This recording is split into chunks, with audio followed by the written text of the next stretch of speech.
कबीर का एक प्रसिद्ध दोहा है, निंदक नीरे रखिए आंगन कुटी छिपाए, बिन पानी साबुन बिना निर्मल करे सुभाए। यानी ऐसे लोग जो आपकी आलोचना करें उन्हें हमेशा याद रखना चाहिए, क्योंकि वह आपके स्वभाव को अपनी आलोचना से हमेशा उत्तम बनाते रहे हैं। कबीर के निंदकों को सिनेमा की दुनिया में क्रिटिक्स यानी समीक्षक कहा जाता है, और ये क्रिटिक्स अक्सर अपनी राय से दर्शकों को प्रभावित करते हैं। सालों से अलग तरह का सिनेमा बनाते आ रहे निर्देशक आर वाल्की की फिल्म चुप रिवेंज ऑफ द आर्टिस्ट इन्हीं क्रिटिक्स की सिलसिलेवार हत्या की कहानी है। तो वीडियो को शुरू करते हैं, और अगर वीडियो अच्छा लगे तो वीडियो को लाइक जरूर कीजिएगा, और ऐसे ही वीडियोस पाने के लिए हमारे चैनल को भी जरूर सब्सक्राइब कीजिएगा, ताकि आपको इसी तरह के लेटेस्ट और फ्रेश कंटेंट मिलते रहे। तो फिल्म की शुरुआत होती है मुंबई में हुए एक मर्डर से, जिससे पूरे मुंबई शहर में सनसनी फैल जाती है, जिसमें जाने माने क्रिटिक नितिन श्रीवास्तव को बेरहमी से काटकर मार दिया जाता है। और फिर इस केस को सॉल्व करने के लिए अरविंद माथुर मतलब कि सन्नी पाजी की एंट्री होती है। अरविंद इस केस को सॉल्व करना शुरू करते हैं, जिसमें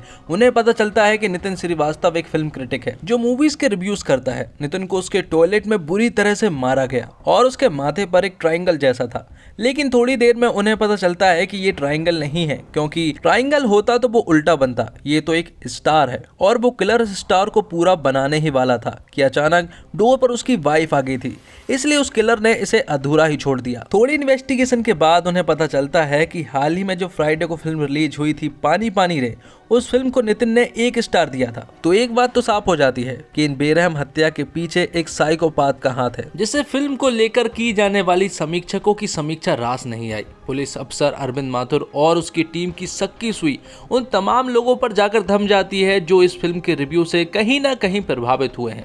अब वो डिप्रेशन फिल्म निर्माता, नाराज अभिनेता या फिर जुनूनी फिल्मी प्रेमी में से कोई भी हो सकता है। आगे हम देखते हैं एक फिल्म पत्रकार जिसका नाम नीला है, जो कि एक फूलों की दुकान पर फूल खरीदने के लिए जाती है, और जिस फूल की दुकान पर जाती है वहीं पर हम एक और शख्स को देख पाते हैं जिसका नाम डैनी होता है, और ये फूल की शॉप डैनी की ही है। और जब डैनी नीला को देखता है तो डैनी को नीला से पहली नजर वाला प्यार हो जाता है। नीला को फूल काफी अच्छे लगते हैं, इसलिए वो इस शॉप पर रोज आने लगती है, जिससे नीला और डैनी के बीच में दोस्ती हो जाती है। फिर वो काफी सारा टाइम साथ में स्पेंड करते हैं, और दोनों एक दूसरे को काफी पसंद भी आने लगे थे। यहाँ एक लव स्टोरी की शुरुआत हो रही थी, लेकिन दूसरी तरफ वो किलर मान ही नहीं रहा था, क्योंकि अगले हफ्ते फिर एक फिल्म रिलीज हुई और फिर से एक क्रिटिक ने एक फिल्म को खराब रिव्यू दिया, और उसने भी इस फिल्म को 1 स्टार दिया, जिससे कि उस किलर ने उस आदमी को रेल की पटरियों पर बुरी तरह से मार दिया और उसके माथे पर भी 1 स्टार बना दिया। तो अब ऑफिसर अरविंद को यह बात समझ नहीं आ रही थी कि वो किलर इनके माथे पर स्टार क्यों बना रहा है। थोड़ी इन्वेस्टिगेशन करने के बाद उन्हें यह बात पता चलती है कि दोनों मर्डर किसी एक व्यक्ति के द्वारा ही किए गए हैं, क्योंकि पैटर्न एकदम सेम था, क्योंकि उसके माथे पर स्टार थे। और पुलिस वालों को यह बात भी पता थी कि दोनों ही फिल्म क्रिटिक है और दोनों ने ही अपने रिव्यू में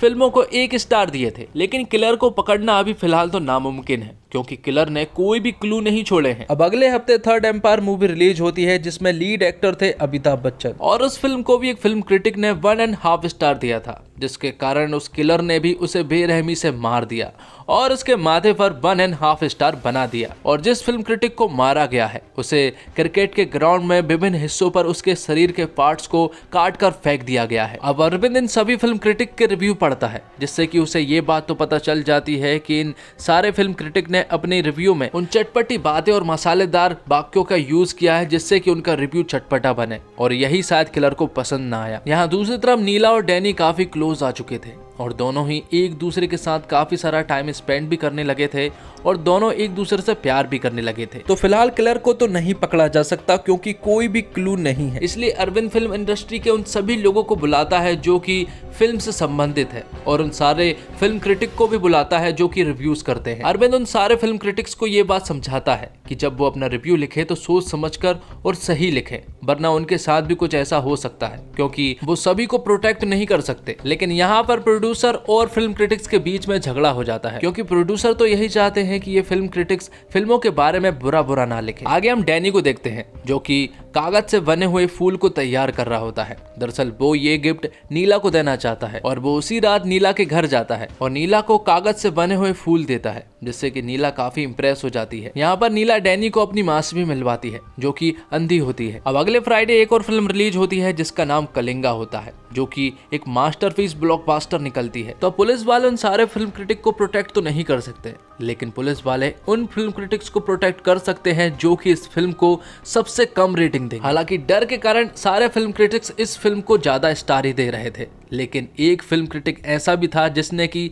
इस फिल्म को 1 रेटिंग दी थी, जिससे कि सारे पुलिस वाले उस फिल्म क्रिटिक को प्रोटेक्ट करने के लिए उसके घर पर पहुंच जाते हैं और उसके घर पर हाई सिक्योरिटी लगा दी जाती है। सारे पुलिस वाले उस किलर को पकड़ने के लिए एकदम तैयार थे, लेकिन यहाँ दूसरी तरफ उस किलर ने एक दूसरे फिल्म क्रिटिक को पकड़ रखा था, जिसके मुंह को बांध रखा था और उसे बेरहमी से मार भी रहा था।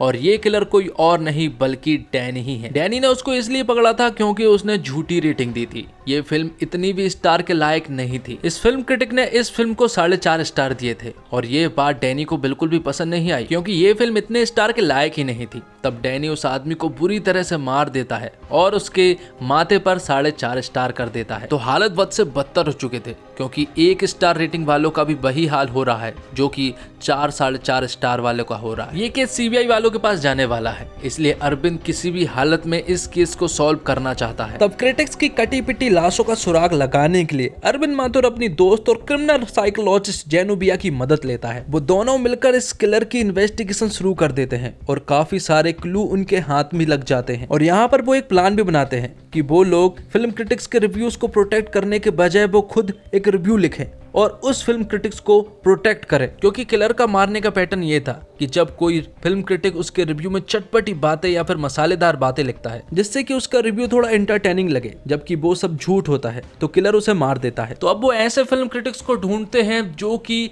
अपने रिव्यू में गलत गलत बातें और मसालेदार बातें लिखे, लेकिन ऐसा कोई भी फिल्म क्रिटिक उन्हें मिल ही नहीं रहा था, क्योंकि सभी लोग अपनी जान से प्यार करते हैं। आखिर में वो नीला के पास जाते हैं। नीला एक फिल्म पत्रकार है जो कि आगे चलकर फिल्म क्रिटिक बनना चाहती है और उसे ये काम सौंपने के लिए कहा जाता है, लेकिन यहाँ पर नीला पहले तो नहीं मानती है, लेकिन आगे चलकर वो मान जाती है। अब अगले फ्राइडे एक फिल्म रिलीज होती है जो कि एक मास्टरपीस फिल्म थी जिसका नाम डिंग डोंग था और फिल्म काफी इंटरटेनिंग और कॉमेडी भी थी। लेकिन यहाँ पर नीला से कहा जाता है कि इस फिल्म के बारे में बहुत बुरा लिखा जाए, तो नीला पुलिस वालों के कहने पर इस फिल्म के बारे में काफी बुरा लिख देती है। और जब ये फिल्म डैनी देखता है तो उसे तो ये फिल्म काफी इंटरटेनिंग लगी, जिसके बाद वो अपने घर आता है और घर आने के बाद वो रिव्यूज को चेक करता है कि किस क्रिटिक ने क्या रिव्यू किया। सभी क्रिटिक्स ने अच्छे रिव्यू दिए थे, सभी ने अच्छी रेटिंग्स भी दी थी, लेकिन उन्हीं क्रिटिक्स में से एक क्रिटिक ऐसी भी थी जिसने कि इस फिल्म को काफी बुरा कहा था, और वो कोई और नहीं बल्कि नीला है। और ये देखने के बाद डैनी का दिल टूट जाता है